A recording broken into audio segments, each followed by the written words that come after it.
Cette boutique va donc fermer, comme toutes les boutiques restantes. C'est le deuxième étage d'un plan de fermeture des boutiques qui a été engagé il y a plusieurs années. Vous, à la CGT, vous êtes opposé à cette décision de fermer les boutiques, de se couper de la clientèle en quelque sorte? On est opposé à la fermeture de ces boutiques compte tenu du fait qu'elles ont été mises en place en 2008. Il y a une première vague, 191 boutiques, on est passé à 76, ce qui est inacceptable. C'est l'abandon de la proximité. Et surtout, qui vient dans les boutiques aujourd'hui? Qui vient dans les boutiques? Ce sont des gens qui sont déçus ou qui n'ont pas eu satisfaction sur l'accueil téléphonique et qui viennent en boutique et qui voient leur solution se régler et repartent satisfaits.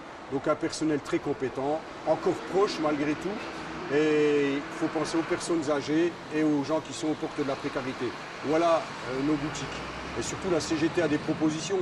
Elle demande à ce que tous les fournisseurs d'énergie aient le même niveau de proximité et de service qu'EDF est en capacité encore de proposer aujourd'hui. C'est le tout numérique, c'est l'incitation aux démarches par Internet qui est une réalité. J'imagine que ces boutiques, il y a moins de monde depuis. Alors il y a effectivement une frange de la population qui n'utilise pas l'ordinateur, mais est-ce qu'on peut admettre que le trafic a diminué dans ces boutiques?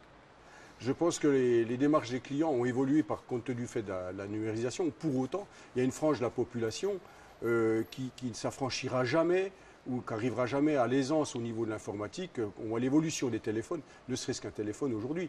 Et l'accueil téléphonique, aussi convivial soit-il, pour autant, les gens ont besoin de contacts physiques et de capacités de réponse sur des questions techniques qui concernent l'énergie. Et ça induit la sécurité.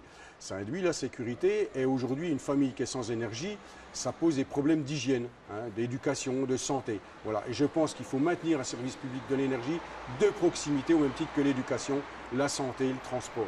Tout ne se résout pas par l'ordinateur ou par téléphone?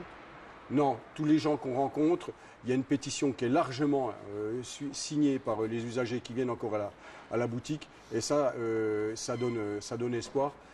On ose espérer que les élus nous suivront.